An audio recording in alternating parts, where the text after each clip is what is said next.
sit on this other chair with my handheld microphone and my bus. And this wonderful heritage stuff of my family that, because it's a lovely, lovely experience for me to come down here to Pontardawe today. The last time I was here was 3 or 4 years ago with my mum, before she passed away, because she wanted to come down and see the village and sort of be a part of it all again. But and of course, when I began to learn about the stories and the history of the group, of course I knew about Steve through your involvement with Sony years ago. Please don't mention that, Bob. Yes. And then I discovered that the band recorded about 5 miles away from here, don't you? Just tell us about the situation of the recordings of the albums. We set up, Lawrence, who's now become our tour manager, owns a place in Glencorru, which is the crow flies, it's just kind of that way.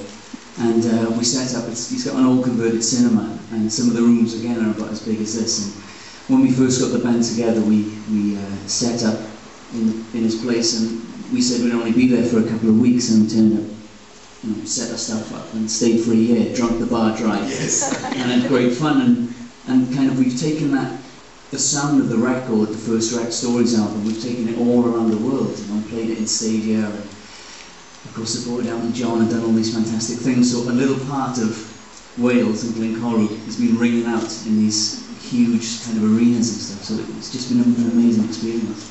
Because I was talking about, meeting Elton for the first time and stuff, and then I discover it's amazing how things do tend to, it's that old rock and roll thing, isn't it? What goes around comes around. It's incredible. Because, tell the story, Steve, because Elton phoned you personally. That's right, we made this record and we put it on our own little label. Everyone knows how the industry's kind of fracturing and becoming something different. So we put the record out, got some lovely reviews. I remember the first time you played it on your show, we were driving back from the Talbot Inn in, where is that? Tregaron. And we nearly crashed the bloody van, because, quick, Bob's playing! And we were like, oh my God, we've made it! We've arrived!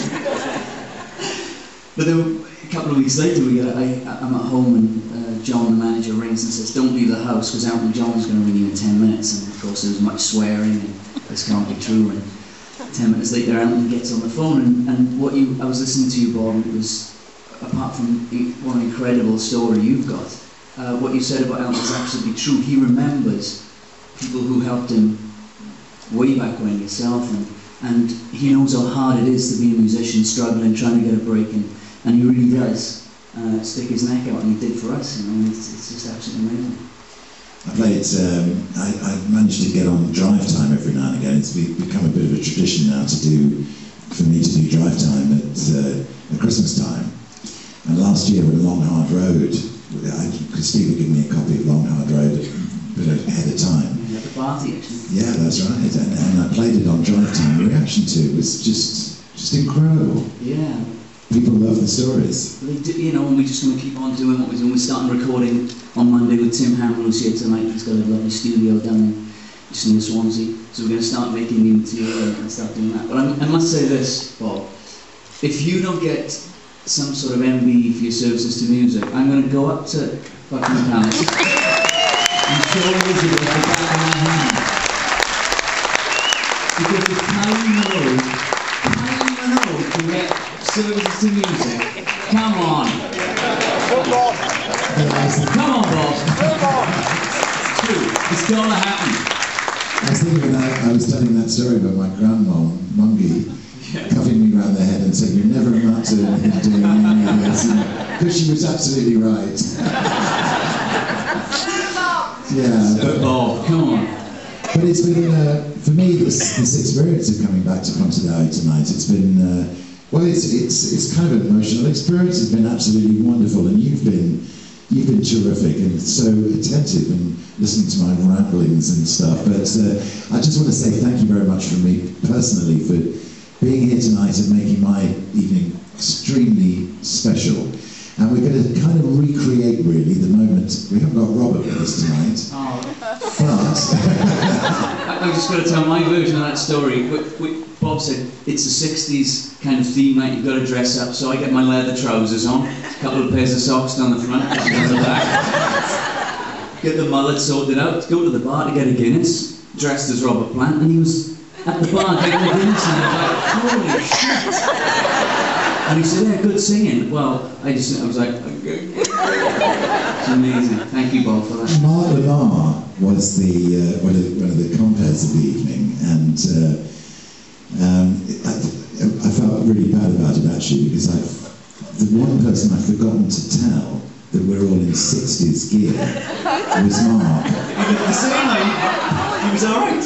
I got this. You can see all the pictures on my website. I mean, you know, I was wearing a Willie Nelson style long blonde wig. I've got a sort of thing round. I mean, you know, I was a hippie. I was in crushed velvet purple trousers. I've got, everybody was. In fact, there's a guy who we work with now in our production company called Neil Miners. He's a brilliant engineer, and it's with him that we did the When John Met Paul documentary recently, which won us a Sony actually. It was, you know, Neil's technical work is absolutely brilliant, and in the middle of all the hippies, there's Neil come in a 1966 England football strip, which I just thought was so brilliant. But Mark is looking out across everybody, you know, looking like hippies and just looking completely ridiculous. And he said, you know, the 1960s, wasn't that the era of free love? He said, how many of you ever got a fuck looking like that? Just don't.